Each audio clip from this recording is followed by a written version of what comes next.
रत्तम्मा नारियल की बंडी ढकेलते हुए सारा गांव घूमती है।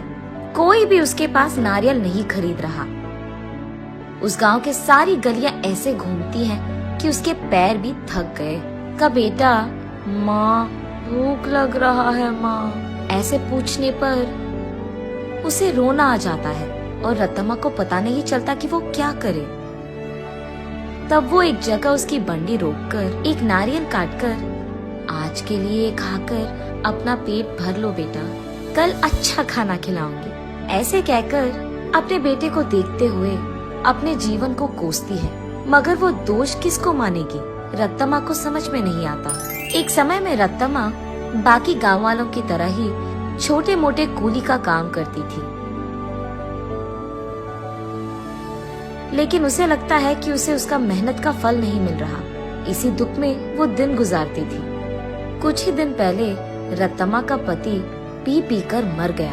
घर के सारे पैसे वो अपने दारू में लगा दिया और घर में एक फूटी कौड़ी भी नहीं है। इसीलिए रत्तम्मा को क्या करे ये पता नहीं चल रहा था और उसे इसी बात का डर था कि वो अपने बेटे को कैसे पढ़ाएगी। एक दिन वो अपने घर के बरामदे में बैठकर यही सोचती रहती है कि वो पैसे कैसे कमाएगी। तभी फैसला करती है कि वो एक छोटा सा व्यापार करेगी। इसी सोच में वो जब सर उठाकर ऊपर देखती है, उसके घर के ठीक सामने मौजूद एक नारियल का पेड़ उसे नजर आता है। तब वो फैसला करती है कि वो नारियल बेचेगी। उसके फैसले के अनुसार ही वो अगले दिन उस गांव के जंक्शन के बीच में नारियल का एक छोटा सा बंडी लगाती है। लेकिन तब तक उसी जंक्शन पे दो और ऐसे व्यापारी थे जो नारियल बेच रहे थे। उन दोनों के वजह से रत्तम्मा का व्यापार ठीक से नहीं चलता है। इसी कारण 2-3 दिनों से रत्तम्मा की बंडी से सिर्फ 2 या 3 नारियल ही बिके थे। बाकी सारे वैसे के वैसे ही रह गए। ये देख निराश होकर रत्तम्मा ये फैसला करती है कि अगर वो गांव के सारी गलियां घूमकर बेचने की कोशिश करेगी तो कम से कम कुछ तो बिक जाएंगे। तब जाकर वो ऐसे गलियों में घूमती रही। आंखों में से निकल रहे आंसू को पोंछकर वो बस अपनी किस्मत को कोसकर घर जाने ही लगती है कि बीच रास्ते में उसे एक पाठशाला नजर आती है। उस पाठशाला के बच्चे वहाँ बेच रहे स्नैक्स को देख उस दुकान के चारों ओर घेर कर उनको खरीदने लगते हैं। ये देख रत्तम्मा का बेटा, माँ मुझे भी वो खाना है माँ, ऐसे वो भोला बच्चा पूछता है। ठीक तभी अचानक रत्तम्मा को एक अच्छी योजना सूझती है।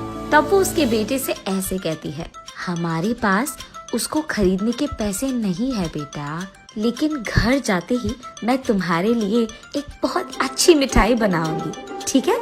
चलो हम अभी घर चले जाएंगे। घर आते ही बचे नारियल में से कुछ ही को काटकर उनसे कुछ मिठाइयाँ बनाती है और उन मिठाइयों को अगले ही दिन उस पाठशाला के पास बेचने लगती है। उस दिन तक किसी ने भी नारियल से बनाए हुए मिठाई को वहाँ पे नहीं बेचा था। इसीलिए पाठशाला में मौजूद सारे बच्चे एक ही बार में वहाँ आकर सारी मिठाइयाँ खरीद लेते हैं। बस रत्तम्मा की खुशी का कोई सीमा नहीं।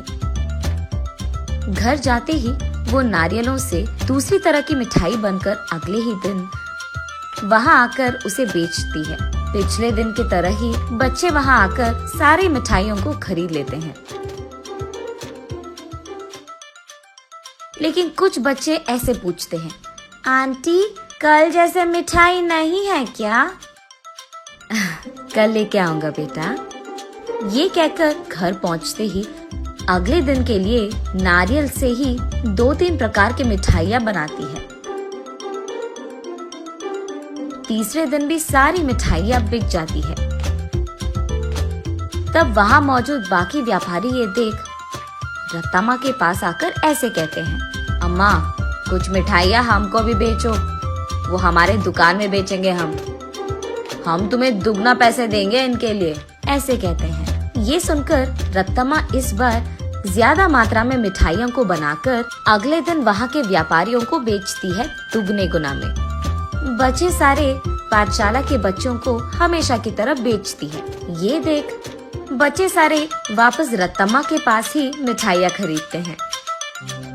ये देख बाकी व्यापारी रत्तम्मा से ऐसे कहते हैं, तुम अगर ऐसे ही हमारे बगल में दुकान लगाकर वही मिठाइयाँ कम दाम में बेचोगे तो हमारा धंधा कैसे चलेगा मैम? अगर तुम्हें बेचना है तो हमारे ही दाम पे बेचना होगा।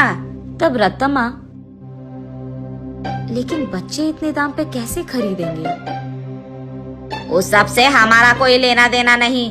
अगर यहाँ धंधा करना है तो हमारी सुनो, वरना यहाँ से निकल जाओ। ऐसे कहते हैं। ये सुनकर रत्तम्मा उसके घर पहुंचकर बहुत सोचने लग जाती है। अगले दिन वो उस पाठशाला के पास एक बड़ा सा मिठाई का दुकान ही खोल देती है। उसमें सिर्फ नारियल से बनाई हुई मिठाइयाँ ही बेचती है। अब रत्तम्मा को किसी से कोई लड़ाई करने की जरूरत नहीं पड़ेगी। दूसरी तरफ रत्तम्मा की तरह नारियल से मिठाई बनाकर बेचने वाला उस गांव में और कोई नहीं था। अब इस कारण रत्तम्मा के मिठाई का दुकान सिर्फ बच्चे ही नहीं बल्कि सारा गांव जाता था। कुछ ही दिनों में रत्तम्मा अमीर बन जाती है और उसी पाठशाला में वो अपने बेटे को पढ़ाती भी है। ऐसे प्यार से वो उस नारियल के पेड़ को हर रोज पूछकर पानी डालती थी।